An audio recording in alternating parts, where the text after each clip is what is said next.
welcome to our next webinar series as part of our digital discoveries. Today, the topic is generative AI in action, practical use cases, and our guest speaker is Dominic Slauson, who is the learning experience designer from the Paul Mirage School of Business Digital Learning. A couple of quick items before I hand it over is that there will be a Q&A session after the presentation. So if you have a question for Dominic, please type it out in the Q&A chat on Zoom, and then we will go through the questions in order. So without further ado, I'm going to hand this over to Tom Andriola for his comment. Tom? Great. Thank you, Michael, and good morning, everyone. Welcome to the latest edition of Digital Discoveries. Digital Discoveries is brought to you by the Work Reimagined 2.0 program we have here at UCI, where we're looking to help evolve us as an institution in how we work and how we serve the mission. I like to tell people that, the goal of Work Reimagined is to help us find efficiencies and cost savings opportunities to help us deal with some of the challenges we have as an institution, right? Those are the outcomes we're looking for. But the second part is equally, if not more important, which is how do you build a culture of continuous improvement mentality across a large, diffuse organization like a university? And so we have been constantly looking for ways to, quote unquote, find our early innovators, invest into them and help them be successful. And then what are the mechanisms by which then we can share those early innovations and bring them to scale? A saying that is shared to me very early in my, my entry into the higher education industry was, we work around 1,000 flowers blooming. That's kind of how universities, especially research universities, works. However, I'll tell you from my experience in other industries that great organizations bring their innovations to scale. And I think that's the challenge that Work Reimagined is trying to address is we have great innovators here who are doing amazing things, and you're going to hear from one of them today. But how do we get the message out and help others adopt these innovations to make impact in their areas? And so Digital Discoveries is one mechanism by which we're trying to do that. Just some other things I want to mention and do a plug before we turn it over to Dominic is, many of you have participated in our Work Reimagined innovation campaign, where we had over 100 of your ideas come to the table. On June 4th, we'll be running a finalist Shark Tank event with the three chosen finalists, who will be having a fun-filled event, pitching their ideas to a panel of judges for some prize money and for the opportunity to implement their solution. Second thing I wanted to mention is many of you have probably read about ZotGPT. That platform is there for you to play with and figure out how you want to utilize. It's kind of a curated GPT that is safe and privacy protecting in our institution. Please start playing with it. And as we are preparing to launch a new version of that in the fall, we want to hear from you on how to make it more valuable and create more innovation in your space. So without further ado, I want to turn it over to our guest today, Dominic Slauson.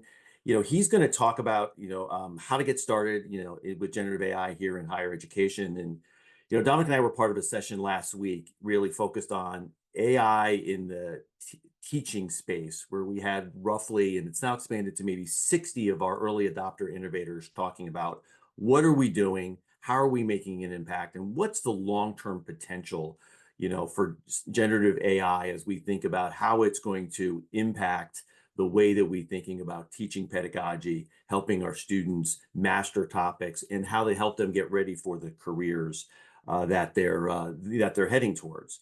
Dominic has distinguished himself in that conversation and others as an innovator and an evangelist. And one of the things he mentioned to me was, look, as an institution, we have this incredible opportunity to make AI literacy a focus of our work and our instruction, and we have a duty to do that. And so we thought that this would be a great topic to give him a platform to share more about that message and the journey along the way.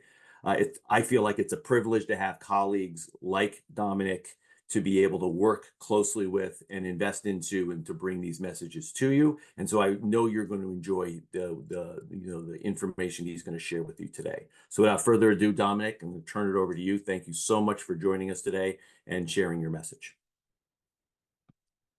Awesome. Well, thank you everyone for the opportunity to come here and share a little bit about my work.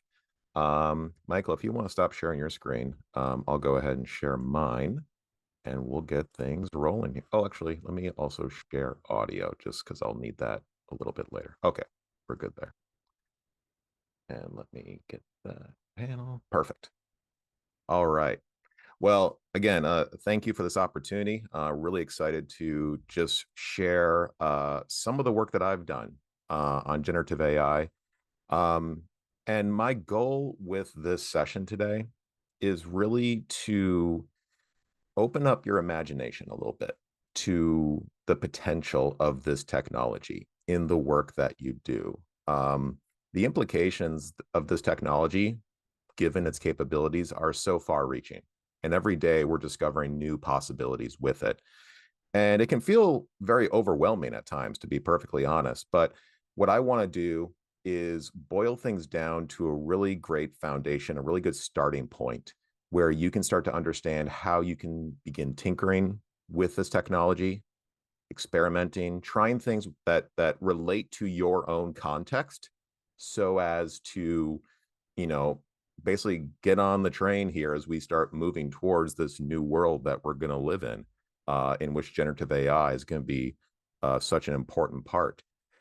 So I'm gonna set some foundation here first, and then we're gonna go dive into some actual live demonstrations, because I think that really helps it resonate for folks, is to actually let's see this thing do some work for us live.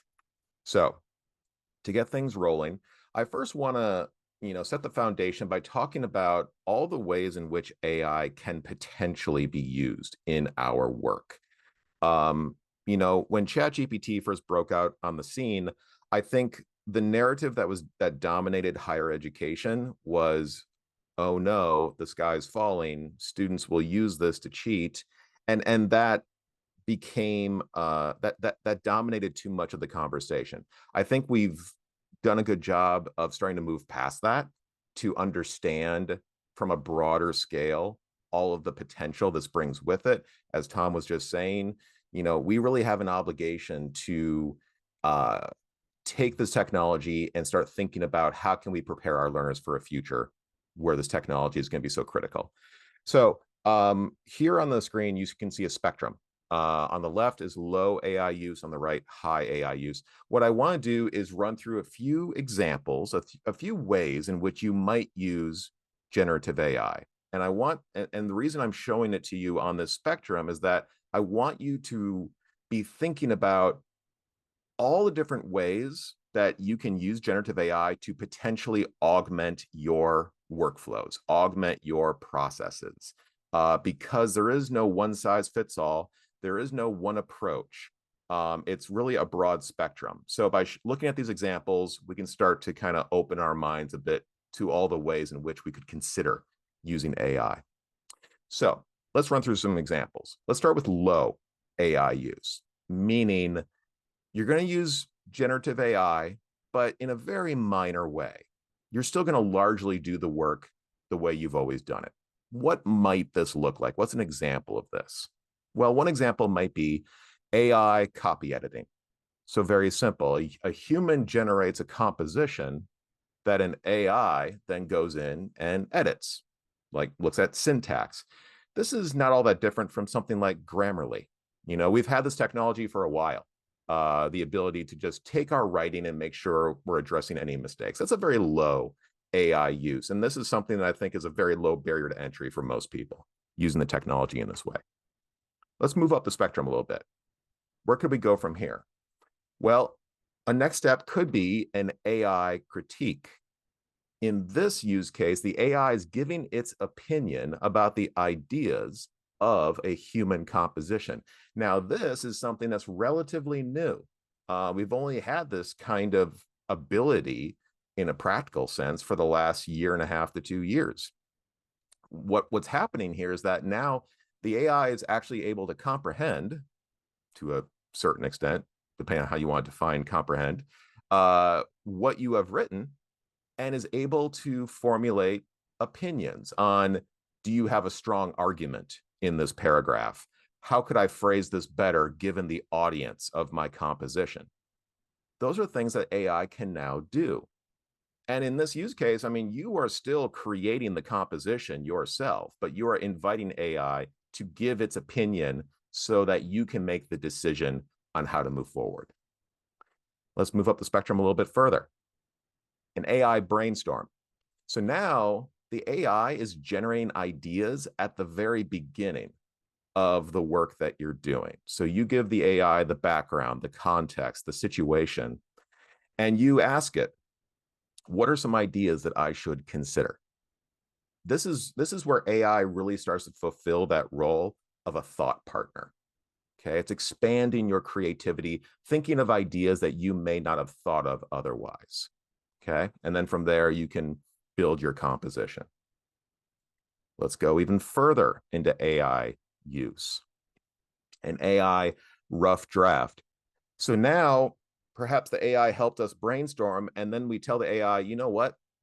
Here's the composition that I want to make. Why don't you take a crack at it? Okay, here are the parameters that I want you to work within. I want you to go ahead and create the composition for me. And then once you do that, I am going to go through, read what you did, and I'll probably change it. I'll probably, I'll make changes, I'll edit it, because in the end, I have my clear idea of what I want this to be. But now the AI is able to do that for us. And that could be a huge time saver, depending upon the context, depending upon what the deliverable is. Having the AI do this initial legwork for us could really be a big efficiency in the long run. And let's go all the way to high AI use, which is a fully created AI composition. Okay, so the AI basically does all the work for us. I mean, there's still human oversight, but we have defined our workflow. We have defined the subtasks of that workflow, and we now understand areas in which we can offload this work to the AI, because we can pretty reliably say the output is going to be what we want. Now, I would say that none of these use cases are inherently good or inherently bad.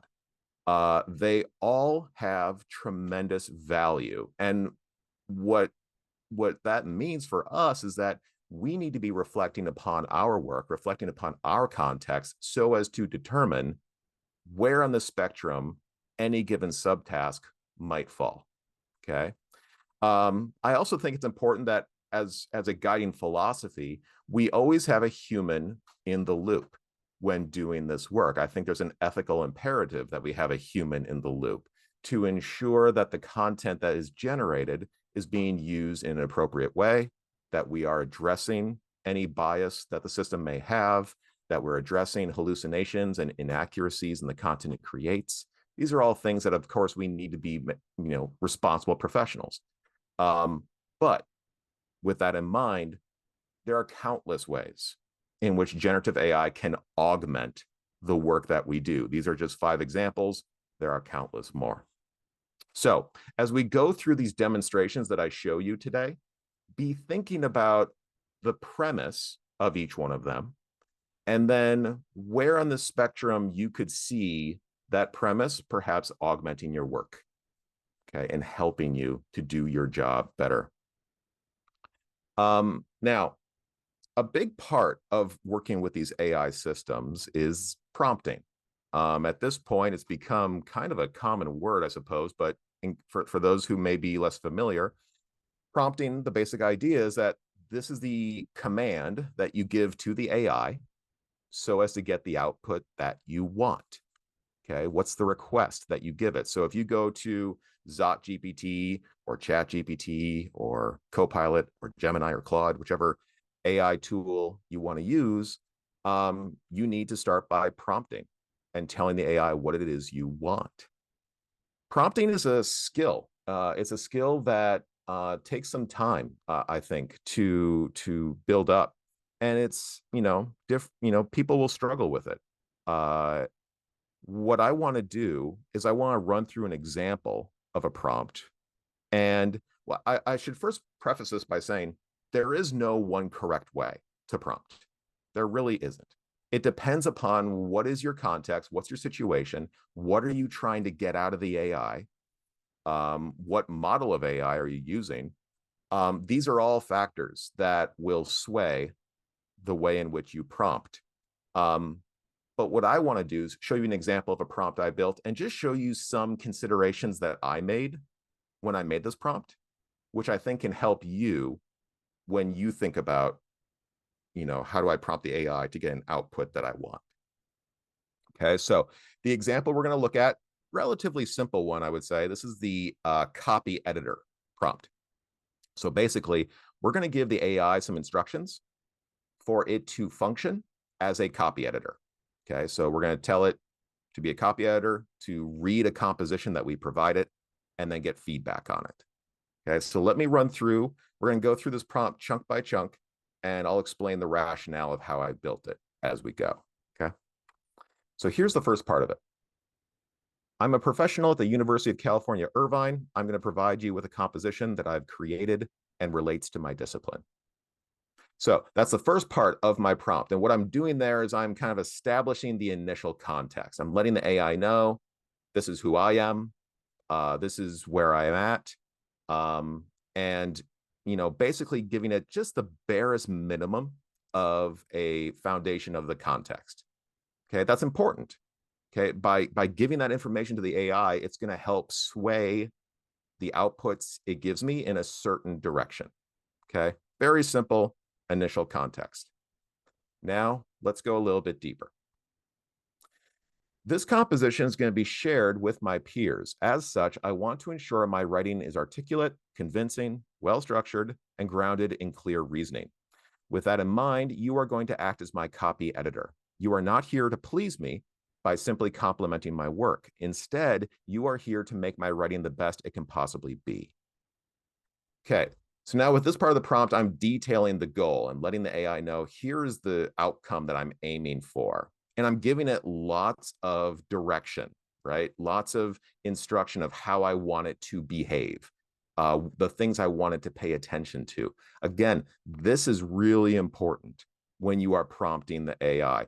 Things like saying, you are not here to please me by simply complimenting my work. That actually is a very important instruction because these AI tools by default, their behavior is often to please you. They often want to give you responses that will make you happy. So in this case, I actually want to be very critical of my work. So I need to go out of my way to really tell it that.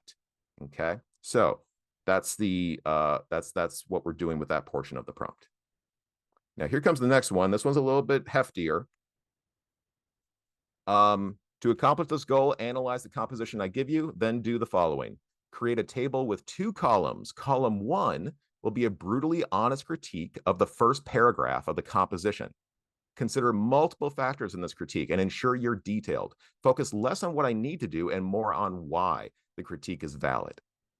Okay, and then column 2 will be a paragraph that provides suggestions for improvement of the composition based on the critique you gave. Structure the suggestions as actions I can take to make the paragraph better.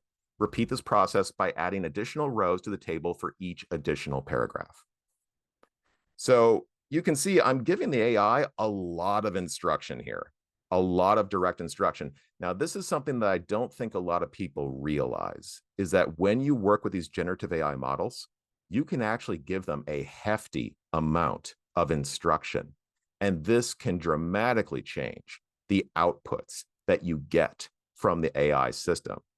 And yes, you can have it output a table. It is fully capable of doing that. And if right now, ChatGPT is able to output all sorts of stuff. It can output graphs, it can output bar charts, it can output images. And I would only expect that to continue to increase the modalities by which it can output content for you. So they can do a lot.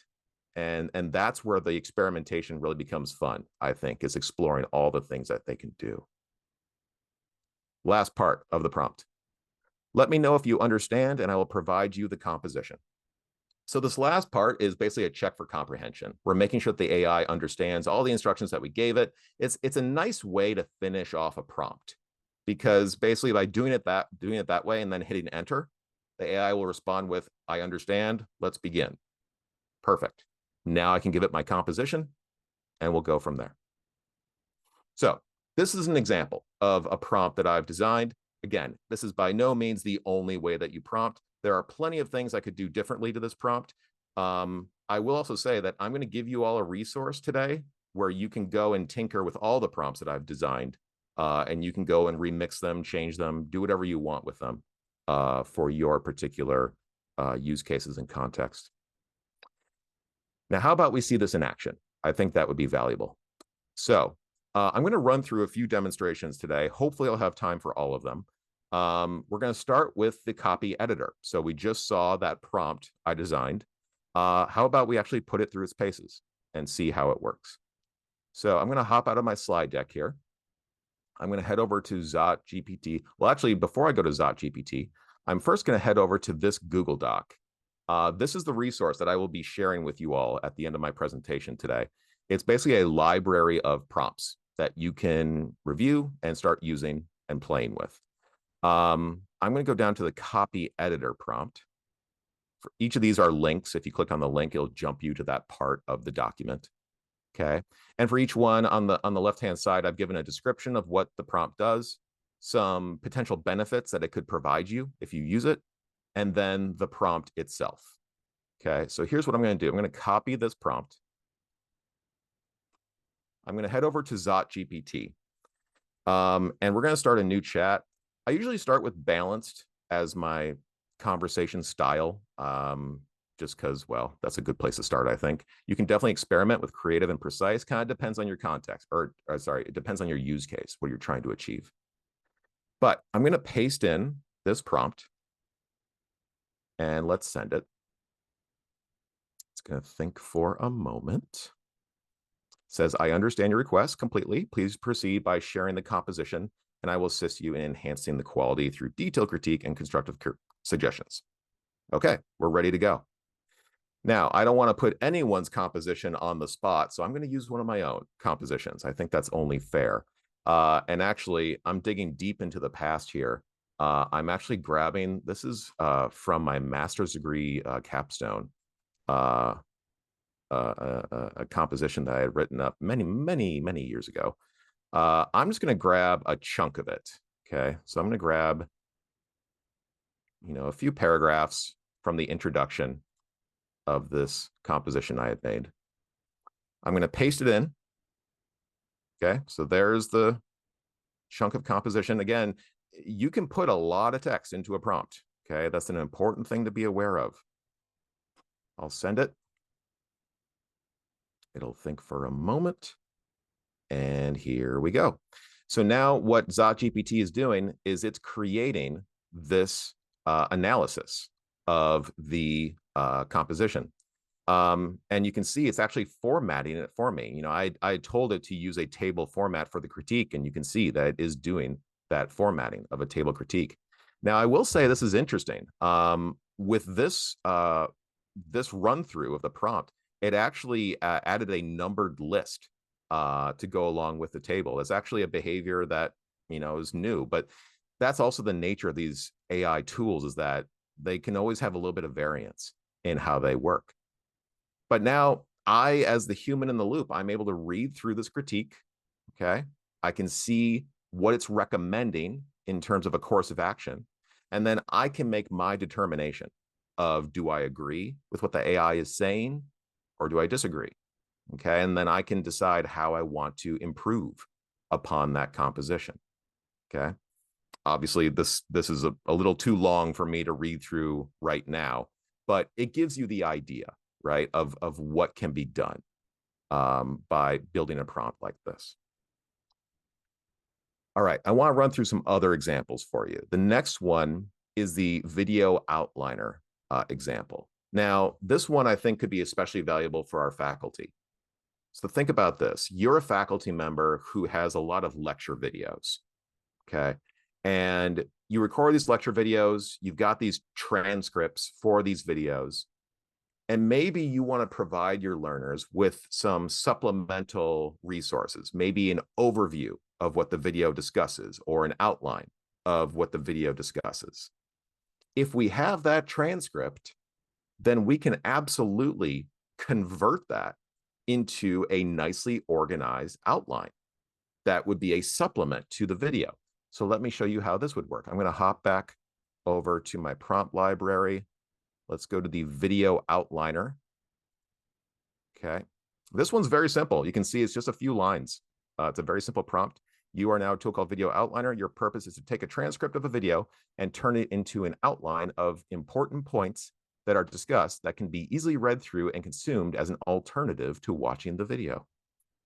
Okay, so I'm just going to take this prompt, copy it. We'll head back over to ZotGPT. I'm going to start a new chat. I'll paste in the prompt. And this time I went ahead, I took the transcript for a video that I recorded a while back. This is actually a transcript for a video on how to have ZotGPT inspect files for you. So I'm just going to take that transcript, paste it in, send it. And now the AI is creating a nice numbered list for me, an outline of the content of that video. So this is, when you start thinking about it, this is a tremendous opportunity. The idea that you could take any transcript of any video and turn it into an outlined, organized document. Just incredible potential with something like that. So being able to switch between modalities, and I mean, honestly, with where this technology is going, we're getting pretty close to the point where we could take a text document and turn it into a video, which is a little, it kind of bends your brain a little bit, but we're absolutely getting close to that point. We're already at that point in some ways. Okay, so another very powerful use case, I would say. Let's look at this one, the assessment builder. Now, this one's a little more complex. Again, this one's more of an instructional focus. The assessment builder, the basic idea of this prompt is to help an instructor brainstorm ideas for new assessments for their course. So think about it this way. If you're an instructor and maybe there's part of your course that you feel like it's a little bit dry, or the students don't seem very engaged in this topic, I'm looking for some kind of new activity, new assessment that I can put into this part of the course. And I just need some help with like brainstorming, what could I do? That's where Assessment Builder could really be helpful for you. So let me jump down. You can see that Assessment Builder, it's more complex for sure. And it's actually got steps in it, steps 1, 2, and 3. So the AI is going to go through some, step-by-step process with this one. So I'm going to copy this prompt. I realize I'm going a little bit quick, but I want to make sure I give you guys a good diversity of examples, and then you can absolutely take all of these and play with them on your own time, okay? Let me paste it in. And the AI says, let's begin. Please provide some information about your course. So the assessment builder functions best when you give it some information about the course that you're teaching. What's the course description? What are the course competencies? Things of that nature. I'm going to pull up this example course here. This is not a real course. I had the AI create a course description for me. Okay, so I've got a course description paragraph here, and then some competencies for that course. So I'm just going to copy this whole darn thing and hop back over to ZotGPT. We'll paste in the course description, send it. And now the AI is analyzing that course description. And now what it's doing is it's actually brainstorming potential assessments that I could add to my course that align to the competencies of the course. So I can just read through these. How about we do, we'll do strategy implementation project. How about that one? So I'll tell the AI I like number 4, okay? So let's see number 4. So when I do that, now the AI is actually going to flesh out the details of that assessment. You can see it's giving me a paragraph description of the assessment. It's giving me alignment, which means it's actually rationalizing how this assessment would align to my course competencies. And then it's actually giving me the process, meaning it's telling me here are the steps that you would want to follow in order to facilitate this assessment. Okay. So, I mean, again, I think this really powerful potential with something like this. And actually, this segues nicely into another use case I have, which is the rubric generator. Now, I know there's nothing an instructor loves more on a Sunday night than creating rubrics for their course, but you could have the AI do that work for you. This one's relatively simple. Let me hop back up here and let's go to the rubric generator. Okay, this one, not too long. Okay, it's pretty simple. We're going to tell the AI, I want you to make a rubric for an assessment that's going to be in my course. So let me show you what we can do with this one. I'll create a new chat. We'll go balanced again. I'll put in the prompt for the rubric. Thinking, okay, please provide information. So now what I'll do is I'm actually going to take the assessment that we just generated. So this is the strategy implementation project. So here's what I can do. I'm going to grab this whole description. Now, obviously, I would want to actually read through this assessment, make sure it's actually something I want to do. I would more than likely need to go through and edit it, change it. This is just an initial rough draft that the AI gave me, right? But for the sake of example, let's say that we're really happy with this assessment. So I'm going to copy it. We'll head over here. I'll paste in the details of my assessment. And now the AI is going to analyze all of that information. And now it's going to create a rubric for me. So this is another example of where the AI could be a tremendous time saver, or at minimum, a means by which we can augment our work. Okay. So, and again, this is just a starting point. Obviously, you're going to need to go through and read this and probably make changes to it, but huge potential by being able to do something like this in your work. All right. The last example that I want to give, actually, let me show you one more thing. I wanted to show this. So let's say with this rubric, let's say like, okay, this is all right, but the descriptions in the rubric are kind of surface level. I want it to be a little bit deeper. Actually, I want actual examples of what this looks like for each criteria. Well, let's just iterate on it. Let's tell the AI, this is good, but how about we add examples to the descriptions for each criteria's level of achievement. Okay. So now I'm iterating on the result that it gave me. So now it's going to remake the rubric, and this time the descriptions now also include examples. Okay. So you can always iterate on what the AI gives you and build upon it in different ways. All right. I'm running low on time, so let's quickly run through the last couple of examples. So the last example, role play anything. AI is really good at role playing. You can assign it a persona and then interact with that persona. I have a prompt in the library for the role play anything example. What I want to do is I want to show you a quick video that demonstrates this in action. What I did was I gave the AI a persona with the role play anything prompt. And I told it, I want you to take on this persona of a manager at a company. And the situation that we're going to do is I'm going to be asking the manager for a raise in my salary. And I want you to conduct this role play with me.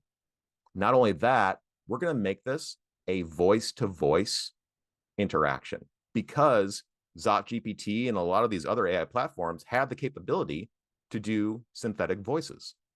So let me show you just a quick example of what this can end up looking like when we do a voice-to-voice interaction for a role play.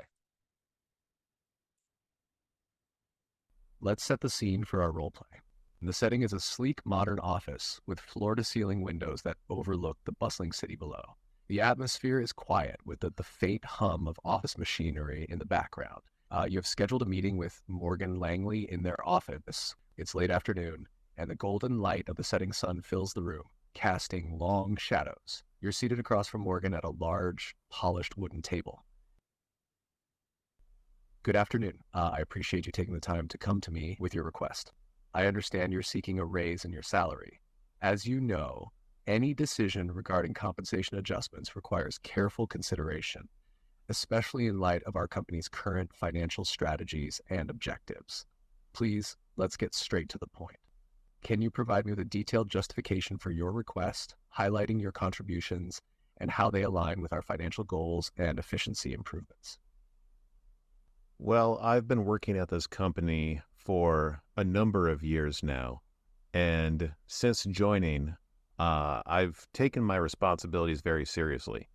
I think all of the projects that I've taken on, you'll see that we've been successful. My colleagues would say that I have been a very reliable teammate to work with. And my supervisors have all felt that I provide value to the company. So I think based on all of this, I deserve compensation to match the performance that I've given. Morgan listens intently, nodding occasionally as you present your case. There's a brief moment of silence after you finish speaking, during which Morgan reviews a document in front of them, presumably related to your performance metrics and the financial implications of your request. Finally, Morgan looks up, their expression still... Okay, I'm going to pause it there because I know I'm running low on time, but this kind of gives you the idea. So to get to this end product, what I did was I had a voice-to-voice conversation with ZotGPT, and I recorded the audio from that conversation. So it was a back and forth between me and the AI. Then I took that audio and I made this video to demonstrate it for all of you. But hey, Dominic, I'm sorry to interrupt. I think we have enough time if you want to finish up the video. Oh, okay, sure. Yeah, let's go ahead and finish it up. So now the narrator is going to finish describing, and then the manager will hand it back off. Oops. Let's set the scene. Their expression still neutral, but with a hint of respect for your straightforward approach. I see your point, and I won't deny that your contributions have been valuable to our team and the company at large. Your performance records indeed reflect a pattern of reliability and success in the projects you've been involved with. However, as you're aware, our financial policies are designed with a broad view, balancing individual merit with the company's overall budget and strategic goals. I'm interested in understanding more specifically how you see your contributions aligning with our objectives of reducing overhead costs and implementing efficiency improvements. Can you provide examples where your efforts have directly contributed to financial savings or efficiency gains for the company? Morgan's request is clearly a challenge to provide tangible evidence of your impact in line with their data-driven and skeptical nature. It's an opportunity to align your contributions with Morgan's goals and the company's financial health. Okay. So obviously the role play could continue from there. I mean, as far as that I want to take it, really. When I say that the prompt is called role play anything, I really mean that. You can have the AI take any persona you want. And the potential opportunities that opens up for us are just incredible because role play is such a powerful means of instruction. So, I mean, I would really encourage you go play with it. It's just, if nothing else, it's a lot of fun, honestly. Okay. Last thing I want to mention here, and then we'll leave time for Q&A. I want to highlight the value of having a secure AI environment. So we at UCI are very lucky that we have ZotGPT available to us. And I want to make sure you understand the reason why that's so valuable. So we just watched this demonstration of the role play anything, where we have a learner, we've got ZotGPT, we've got the role play anything prompt. Now, what did we get from that experience? What was achieved is that we could have endless interactive scenarios where learners can apply their knowledge. Okay, that's incredible. Now, technically, we could do this with any AI platform. I could have gone to the publicly available Chat GPT, and I could have conducted the role play anything that we just watched. I wouldn't have run into any security issues. Well, I mean, generally speaking, there wasn't any like proprietary or sensitive data that I inputted at this stage. But how could we make this even better by leveraging the fact that we do have a secure generative AI platform? Well, what if I were to give the AI some additional resources to conduct the role play? What if I gave it things like lecture notes that the instructor has? What if I gave it the course objectives for the course in which this role play is going to occur? What if I gave it assessment performance? If I gave it data about how students performed on their assessments, and we wrapped up all of those details into the role play anything experience, what does that allow us to do? Well, now we still get the endless interactive scenarios, but on top of that, they're going to be grounded in relevant content because the AI knows the lecture notes of the course. It's going to be aligned to the course objectives. The AI is aware of what the course objectives are, and then it's going to be able to potentially address gaps in learner understanding because it'll be able to look at the assessment, the results of the assessment, the analytics, and determine, okay, it looks like students are struggling in this area. How about we sway the role play to test their comprehension of this area? Okay. This is where there's such tremendous value. And this is only scratching the surface. I mean, these are just 3 examples. There's endless more examples of where we could put our own data in to get a much better and more relevant result. Okay. So to finish up, you guys saw the Google Doc with all the prompts there. I want to make sure that I give this to you. So you can access this Google Doc at the URL on the screen there. It's bit.ly/UCI AI prompts. I also have the QR code there. This is here for all of you to go and play with. I want you to take these prompts. I want you to remix them, use them, do whatever you want with them. Odds are you're probably going to want to take my prompts and change them for your own context. And I encourage you to do so. I think it's so important with this technology that we encourage experimentation and we encourage the sharing of ideas, because there's not one expert when it comes to this stuff. The more that we share our struggles, our breakthroughs, the more we all can benefit from it. So check it out, play with it. And of course, let me know. I want to hear like how it goes. So with that, I'm going to wrap things up. I'll put the thank you slide, but I want to go back to this slide because I think this is the one where people need to pull out their phones or whatever. So thank you very much. And if there's any questions out there, I'd love to answer them. Thank you, Dominic. Very informative. I think a lot of people will be happy that these prompts are going to be available for them to use. We do have one question right now. The question is, can it be used to transcribe videos? I think the context of that question was just overall because it was transcribing text only. So Yeah. Can you like give any type of these tools a video, have it listen to it, and then come out with Sure. so Like a transcript. Right now, I don't believe I mean, Gemini does accept videos, though I don't know. I haven't really tested its ability to transcribe. I will say that most video platforms are now baking this technology directly in. So for example, you put a video on YouTube, it's going to transcribe it for you, and it's getting better and better at its ability to transcribe. Obviously Zoom, we get transcripts now of our Zoom meetings if we want them. So the platforms that we use for video are increasingly going to have that capability baked in so that you don't necessarily need to like upload your video into GPT and say, hey, make a transcript for me. Though in time, will that capability be there? Potentially. It wouldn't surprise me. But yeah, that's kind of where things stand right now. Yeah, if I could just add to that, we've seen that technology exist.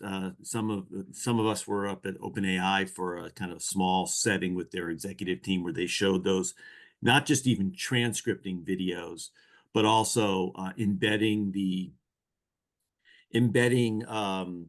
subtitles into the videos as well. Like they have a tool that will do that. So, right. So when we talk about things like accessibility, they have tools now that will take videos, whether they're self-generated or generated through these tools, and they will actually transcribe and make them more accessible through subtitles. So Dominic's spot on that, these tools just keep getting better and better and more capable. And quite honestly, it seems like 50% of my job is just trying to keep up with the evolution of these tools.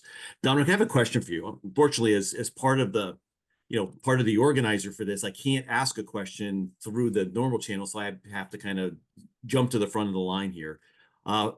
First of all, I want to say thank you. We're going to talk about how to make sure that more people, if they weren't here in person or if they don't look at that video, they know about this prompt library. I've been really curious about the prompt library concept, right? Because other organizations I've talked to have talked about this. So if you think about the prompt library that you've started and curated so far, what to you is the opportunity of a prompt library to support, a diverse research university like ours? Yeah, I mean, we are such a large institution with so many people in diverse roles, in diverse contexts. We do such incredible work that this technology is not a one size fits all, right? Everyone needs to do some amount of experimentation and exploration to understand how this could be a benefit to them. And by creating a prompt library and by having that venue by which we can share what we're doing, it really helps to serve as a point of inspiration for other people.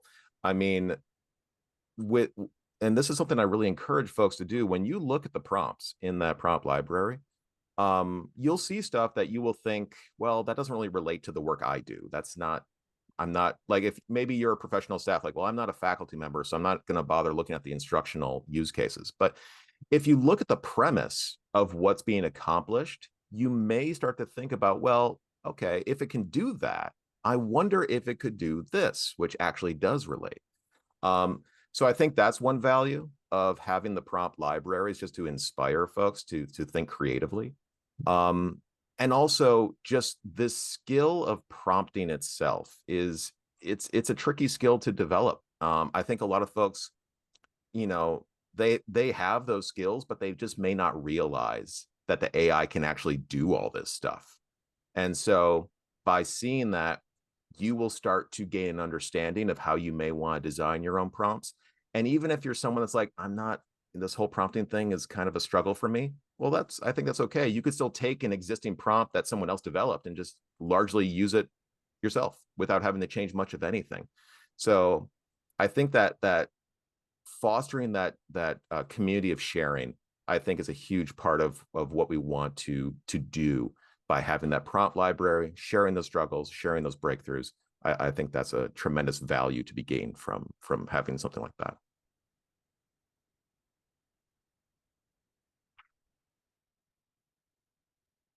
Okay, I think there's another question coming in.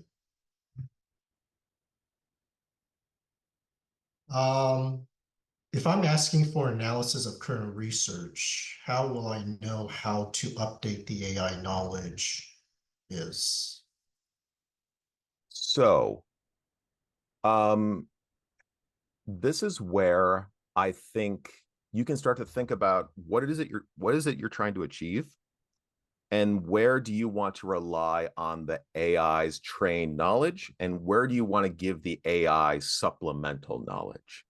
Okay, so these AI systems, they've been trained on an immense amount of data from across the internet. That's part of what makes them so powerful in their language capabilities. They've been exposed to an insane amount of language that none of us could ever be exposed to in our lifetimes. And as such, they do have a lot of knowledge on their own. But relying upon that training data purely as a means of getting the outputs that you want, so in other words, using the AI like a search engine, that can work, but also this is where you start to see a lot of that issue of hallucinations, where the AI will fabricate information because maybe it wasn't exposed to that data, doesn't have a lot of information about that data, or just some mechanism by which it functions, it decided it was going to fabricate that. If you, instead of just relying purely on the training data, were to give the AI some data to analyze, that can dramatically help to sway it away from hallucinating. I want to emphasize that does not mean it's going to be perfect. It will absolutely make mistakes, even if you provide it that data. But if you've got, large data sets in like a PDF format, you can upload those PDFs into ZotGPT, and you can start asking the AI questions about that data. Okay, and the fact that you provided that helps to dissuade those inaccuracies, those hallucinations. So I would say that that's something to experiment with. Definitely try different approaches. You can try going straight to the training data. Have a very critical eye when you do that. You've got to be that human in the loop. It's so critical. You do not want to get yourself into hot water. There's plenty of anecdotes out there where people did just that. They trusted the AI too much and it got them in trouble. So you can just work off purely that training data. But if you upload PDFs of information, start asking it questions about that you may discover is actually leading to better outputs. So requires some experimentation, but those are things that I would consider as you start playing with it. And I would just add that, to Dominic's comments, in my experience in talking to a broad swath of people who are playing with these tools, whether they're in our environment or other established companies or people in the startup world, the people who are doing what Dominic's talking about here, you hear them talk a lot less about their concerns of hallucinations because they've taken control of really understanding the importance of curated data for the context of providing answers with then the large language model, trained on more than we could ever consume, to Dominic's comment, that's behind that. But then you can tell the model what to pay attention to first and what to fill in the gaps with. And so, Dominic, that's one of the things I found interesting of when you get people who are further along this evolutionary path of understanding the power and capabilities to these tools, they talk about hallucinations a lot less than us novices, because we're treating it like, a new version of doing Google search and keeping very simple prompts versus, your example of those 4 questions and not being afraid to have very long scripted specific prompt instructions. Those are the types of things that really, reduce the probability that you're going to get hallucinations in what you get back from these tools. All right. And I don't know if in your conversations with colleagues, if that's also what you hear. Yeah, absolutely. I think that the hallucination piece is something that everyone needs to understand. I mean, it's part of that AI literacy piece, like the foundational understandings of how these AIs work. You understand that, okay, hallucinations are a thing. In some ways, they're actually kind of a good thing because that's what allows for the AI to get very creative and to become that kind of augmented thought partner, is its ability to extrapolate and go off into some areas that you might not have never thought of. So ideation becomes really powerful with it. And also, I think it just kind of, it shows the importance of having that human in the loop in making sure that we use these tools responsibly. But yeah, once you get deeper in, especially, once you have the ability to do custom GPTs, in which you design the AI to do a very specific task, and you actually upload source data that it's going to actually reference in the outputs it gives. It's a bit more of a sophisticated level than the initial experience. But yeah, at that point, you start to understand like how to play to the AI's strengths and use it to really augment your work in very powerful ways. So yeah, it's definitely a skill you start to develop over time. So we have one more question, but we only have a couple of minutes left. So I would like to ask if we can see if we can answer that fairly quickly before Yep. we close out the session. So the last question that we have here is, does this mean the AI is good for analysis of data it knows and is less reliable for the discovery of data not previously known to the user? I think it really depends. It depends upon what it is you're trying to achieve. You know, in the world of AI, there is so much incredible work being done right now in like, going beyond just the generative models that we have access to. If you look at things like AlphaFold and the discovery of new proteins and the development of new medicines, I mean, those are things that are being accomplished through AI and creating these new things that did not exist before, which is incredible. Getting more down to just working with something like GPT and having it analyze data, I think a great place to start is to have it, provide it some data, have it do an analysis, and then check to see how well did it do and experiment with it. And over time, you may discover in your context where it could potentially provide that ability to generate content that is truly useful. But it really depends upon your area, your discipline. So that's my take on it. Okay. So we only got a couple minutes left. So before we conclude this, Dominic, again, very interesting and informative information. Now, if anybody wanted to discuss this some more, are they able to reach out to you directly? By all means. My colleagues will tell you that I tend to obsess on this topic. So any opportunity I get to talk with folks who are interested, just send me an email. More than happy to engage on it. Great. And lastly, again, thank you and for everybody for your time.